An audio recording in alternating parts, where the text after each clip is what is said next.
Hello, everyone, and welcome back to another episode of From the Field. Today, I am your host, Casey. I am based in Wellington, New Zealand, and I have on here a very special guest, Nero, who is another solution architect who can introduce himself later. And we're going to be talking about databases. Well, no one ever really gets overly excited about databases. Unfortunately, they do run our companies. I always use the adage that your company is nothing more than a database, which kind of actually scares a lot of people, but that is the ultimate reality of everything. Oh, and straight off the bat, like the memes, it's like not even waiting for an instruction. He's like, no, I need this now. Bam, here's my answer.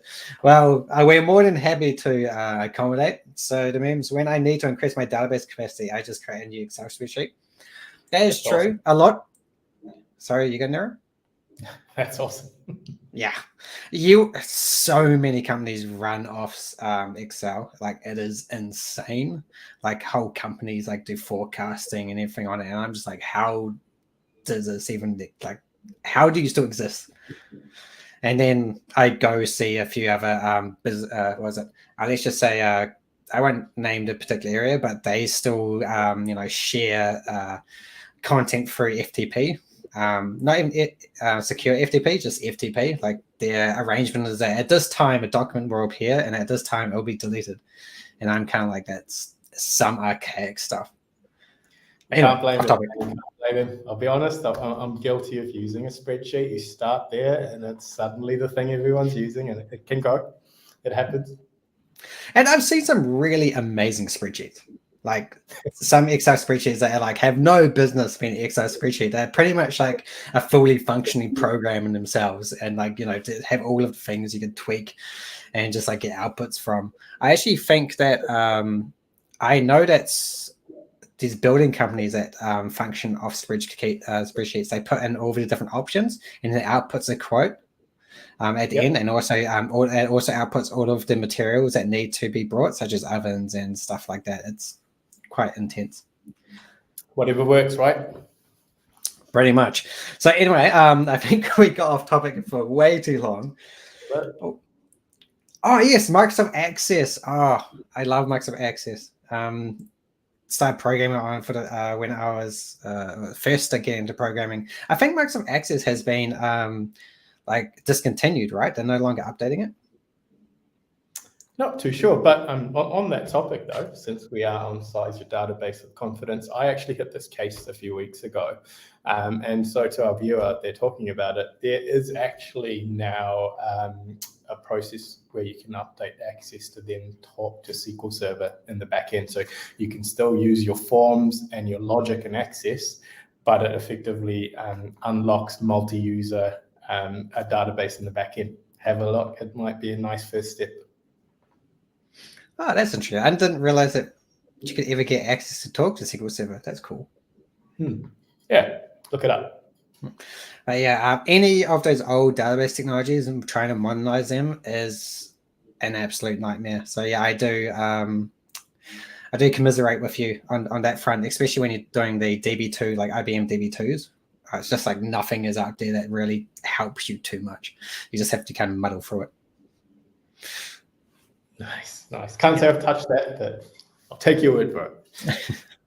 Oh, you will. You'll find that. You'll find some basement someplace that someone has an IBM server, and they're like, yeah, this runs out like half our process. Nice. Yep, just does not save you when Access document is on a file share and you have 6 click. Yeah. Pretty common. Yeah, I feel your pain, but have a look. Yeah, baby steps, right? You obviously don't want to cause problems to your business by suddenly making all these big changes. So if you can get rid of some of those bottlenecks, like having to copy, overwrite files just to get your updates in, losing the other person's updates, etc. There you go. That's the one. I can really feel the pain. Like, I am actually kind of like, now my brain's going into trying to work out how to fix it, and I need to get my brain not solutioning mode right now. I'd love to help you, and it'd be actually very interesting to talk about. I love because I'm a .NET programmer myself and background, so I actually really like those problems. But before we go down that rabbit hole, if anyone else has any stories they want to share, we're more than happy to. Get distracted and whatnot. But while we push on, do you want to introduce yourself properly, Nero, and then also go over the topic that you want to actually dive into? Sounds great. So thank you for having me, Casey. Hi, everyone.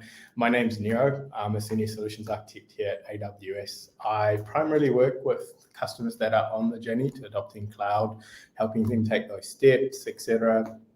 But today's topic, as Casey said, size your database with confidence. And by database, we're talking about a larger relational or NoSQL database, not Excel, not Access, but you know what? That's a good topic. I think we might have to do it the next time. I also like the MERMS pun they did there. Like, you just need to dip your Excel spreadsheet in acid. Nice. And also had the chemistry pun there using the solution. I do like myself a good pun. Like seriously, I'm a sucker for it. Right. So back on topic. Why do we have to size the database, resize the database? Let's talk about that a little bit. You might be migrating to cloud, on-prem to cloud. You might even be upgrading, right? You might be going from an older version to a newer version, and you're just not sure if those new features are going to impact your performance. You might be adopting cloud native kind of features, a platform, a managed service, etc. And again, you're just not quite sure you have the confidence that your workload's going to run the same. Now, within those kind of high-level stories, here are some things that I've hit personally, right? Lifting and shifting a database onto EC2. That's cool, you've sized that, and now you want to adopt something like AWS RDS. So make sure your workload's going to run the same.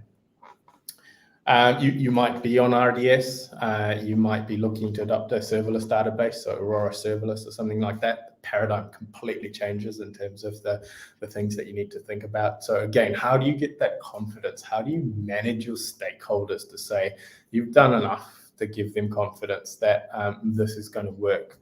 And so that's really the topic at hand. How do you size?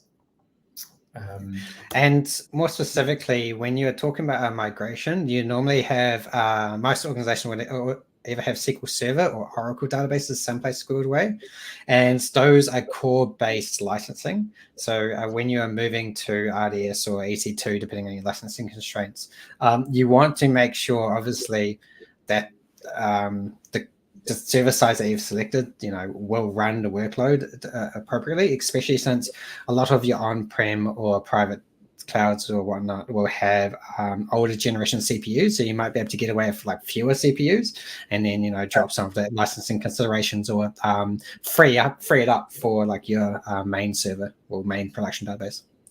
Yeah, absolutely. And I'm going to build on that. If you think about AWS, we've got the ability to provide burst capacity. So you're looking at a cost optimized model where you're taking advantage of burst to reduce what you're provisioning and only use it when you need it, right? But you don't know how that's going to react to your application. So how do you de-risk that? How do you take advantage of those kind of new features that we can offer without really causing a problem? But if you step back, right, fundamentally, what we all typically try to do is keep the same performance or better, right? Because that becomes your baseline. If the performance is going to drop, your end customer is going to be impacted, and ideally will cost less. So within those kind of scenarios, that's where you're trying to go to. Again, how do you reduce that risk, right? And that's really what I wanted to talk to everyone about today, and talk a little bit about my ideas around it, and actually talk about a tool that I think can be very, very useful in that space. But how do we right size? Typically, we're looking at the infrastructure level. You're looking at CPU, again, going back to Casey's comment around cores and licensing potentially, memory, IO, network. I think those are your kind of very, very common stable stats that you look at to make sure that you've got some comparable ability to run your workloads. At the same time, when you're right-sizing a database, you should always look at what your application's doing in there. You might have over-provisioned. You might be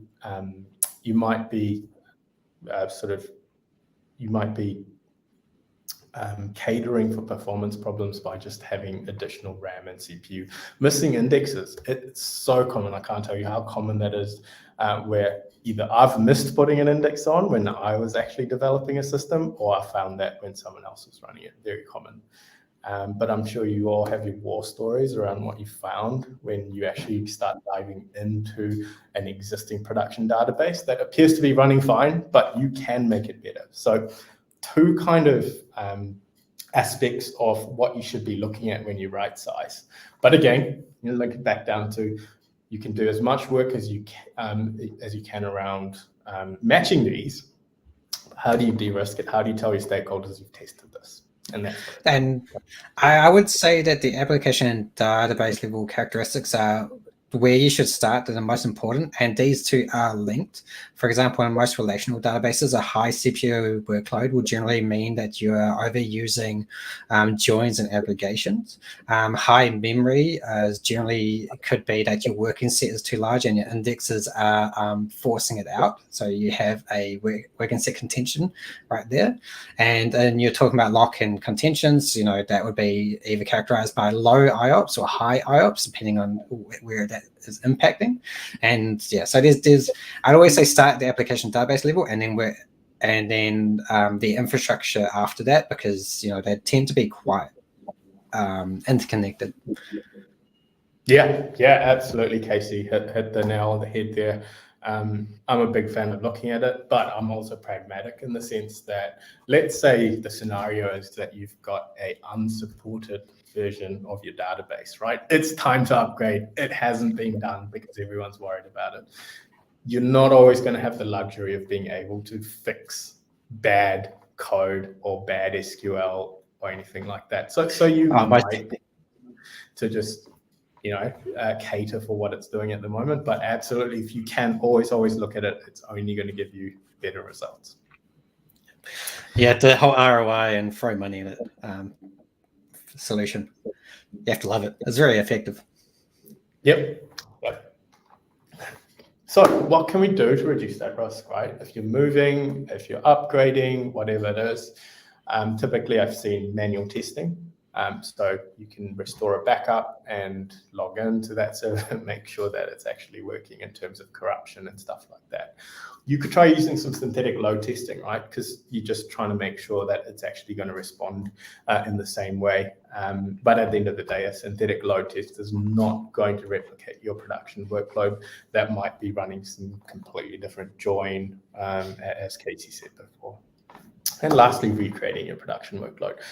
I'm a really big fan of doing this at the application level. So if you have the luxury of setting up a test harness, if you have the luxury of replicating your production user workload through the application, that's going to give you the best result at the end of the day, because it's going to use the same drivers, it's going to use the same prepared statements, etc., that your application's using. But again, being pragmatic, that's not always the situation you find yourself in. And I've always had to come back to, how do I do this at the database level? And again, today's topic is an option that I think that works quite well in terms of recreating a production workload from the database that you're either upgrading or moving to where you want to go to, and kind of ticking off one more of the risk box before moving there. Now, replaying database logs effectively is where I'm going with this. And I wanted to touch base and say, while today I wanted to talk a little bit about doing that in Postgres, you can do this in most platforms. There's some example tools I've pulled out here across MySQL all the way to SQL Server. Big caveat here, I've not used the other ones. I've only read about them. They all seem to have the same features, some better than the others. So don't let it put you off that I'm talking about Postgres. Follow up, absolutely touch base with me outside of this if you want to talk more. But Postgres, replaying database logs in the use case of replaying your production workloads when you're moving a database to size it correctly. That is fundamentally where we're going with this. So, an experiment. I kind of thought about it and I said, okay, it seems complicated. It certainly wasn't the first option that came in the past when we've done this in different teams that I work for. So I wanted to experiment, and my experiment was a little bit like this. I've got a source database, which is running on Postgres RDS. I've used a synthetic benchmark to pretend to be the production workload, because I don't have a production workload, but that's probably a little bit outside the box of the experiment. It is a workload. I then capture that workload at the database log level, set up this tool called PG Replay, which you can find. It's open source, and you can just Google it. It comes up. Do we have an AMI for on the marketplace or anything like that, or is it just a manual step? No, so what I had to do to get that working, GitHub repo, clone it, make install, etc. It took 2 minutes to build, so it was pretty fast. But no, didn't see an MI for it. Now I chose to run it on Amazon Linux EC2, and sized it so that actually interesting point here. I sized it because I thought I would need a lot of threads to replicate my production workload benchmark. But what I found about PG Replay is it's actually single threaded. However, they've done a very good job of using async programming in there to be able to replicate multiple threads. And it certainly didn't seem to hit its limits when I was doing it, but point to watch out for. But yeah, so PG Replay on EC2 as step 3. You can then replay those captured logs. And what I decided to do was replay it on a clone, right? I wanted to prove to myself that this tool was going to replicate the workload properly. So if I replayed it on a clone, I should see pretty much the same results, give or take some minor nuances. And if that made sense, what happens if I experiment with something far different to your standard Postgres, which is, in this case, I thought, okay, Aurora serverless, which is, like I said, a different paradigm there. You're not playing with instance sizes anymore. You're trying to understand what my scaling factors are for ACUs. So that was kind of the scope of my experiment, and it was some really interesting results that I really want to go over with everyone. So that's step 1, setting up your source database. Big warning flags here. While I am always really confident in native database platform features, when you start enabling low-level logging, you need to make sure you know what you're doing.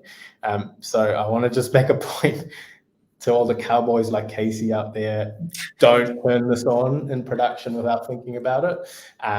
What you're seeing here is the different configurations that PG Replay requires to get the right amount of data to replay, right? And specifically, if you turn log all statements at the bottom there, it is going to start creating a large log file. Now, in most cases, that's probably not a problem.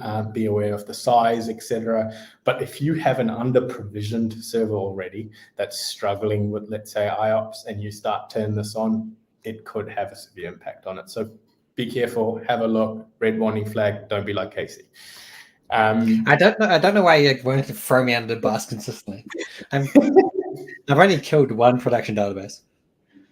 And I like the comment there. Every database is a test database if you're brave enough. There you go. Exactly. He's like you, mate. He's like you. But and one of my past life, using MongoDB, if you create an index and then drop another index where that index has been created, it locks the whole entire database. Wow. Okay. It took 35 minutes for that index to be created, so our production database was down for 35 minutes. That was a fun way to learn that. I think they might have fixed it in the later versions, but yeah, that was. So yeah, every production's every database, test database if you're brave enough. So yeah, I learned that the hard way. There you go. My point proven. So I have another question here. Are we talking about just transaction logs? So if we're talking about Postgres, right, you've got the write-ahead log, and it's not that. If you read up on the documentation, it does have the ability to write into the logs folder. I will be honest, off the top of my head, I don't know how to describe it any better than that. But I will bring up the URL for you guys to the tool, which has a bit of an explanation on the difference. But how do you do that on RDS specifically to set up this configuration? Just wanted to go over that really quickly. So what you're seeing at the moment is the AWS console, and PG Replay Source 3 is my source database that I was using to create some production workload. It says 3 because I stuffed up twice, and this is the third time I got it right. Now, Once you go into parameter groups in RDS, you can create one with the modified parameters that I showed you on the screen before. As you can see here, if I look at log, I have changed some of the values in here to enable CSV logging, log connections, etc. Like I showed before, it's that simple. And then once you associate that with a database, it changes its settings and it immediately starts logging in the right way that you want. And in my source, here you can see it started creating these CSV files. I did a 30-minute benchmark, which I'll get into a little bit, and that made 700 meg of log file. So again, it really depends on how highly transactional your database is. Again, be careful, make sure you've got the space, etc. So those are the logs. And then going back into that. Now, when I replayed those logs on the server, I was looking at CPU, IO, etc., like you normally would. Now, this is what it looks like when I replayed it on my clone, right? So this is my workload. You can see in the purple dotted line, what you're seeing is the number of users that I'm simulating, and those users are creating a large number of reads and writes based on the TPCC benchmark that you can find details on, Transaction Processing Council. It's a standard benchmark that you see around the internet used to compare database performance. So I just used that to mimic a production workload for the time being. Again, the point here is to whatever you're doing to replicate it the same way as opposed to what the actual workload was. So what you're seeing is 2 users spiking up to 8, then dropping back down to 2, and the orange line shows the CPU against that. Now, when I replayed that on a clone, so for a like-for-like server, where I restored a snapshot of how the database was just before running, and then replayed the workload, what you're seeing in the red line there is a fairly consistent like-for-like replay of it. So if you watch the peaks and troughs, mostly quite accurate, and enough for my experiment to say, okay, yeah, cool. Even a single threaded tool like this is managing to keep up with those transactions and replay on another destination. I did the same kind of view on read IOPS. You can see, hopefully you can see the lines are almost mirrored here. So again, orange is the user spiking up from 2 to 8, back to 2 again across 30 minutes. And then the read IOPS on both the source and the replay server were pretty much on par. And then write IOPS, just for kind of consistency's sake, again, you're seeing peaks and troughs fairly consistent. I couldn't explain this peak not matching on the 21st minute, but I decided to ignore it. I did more than this. I actually, and I'll go in the console, just kind of show a few other things you can do to be a little bit more confident in comparisons. So we can go into performance insights, which do get to the level of detail that Casey was talking about before, right? So if I go into performance insights as example here, what we can do is drill down into what were the wait times, what did it look like? And I specifically focused on how many transactions per second were happening on this database in terms of the source and then the replay target. And it gave me the confidence that it was doing the same thing. And I just wanted to show you guys that you can do this as well. You can go down to that level. If you're on RDS, you can easily kind of drill into what was that workload running, what was the wait times like, and am I seeing the same thing when I replay it?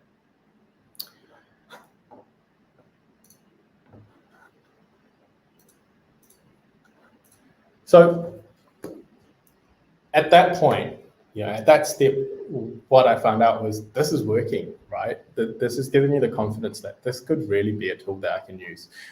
Yes, caveat there being you need to watch out for enabling the logging, but it's quite useful. So I thought, okay, what happens when we now try to size an Aurora serverless database, again, completely different paradigm, and replay the logs, how's it going to be useful? So I thought I was good at this. I looked at the size of the database I was running for these tests. So the provisioned RDS instance was an R6X large.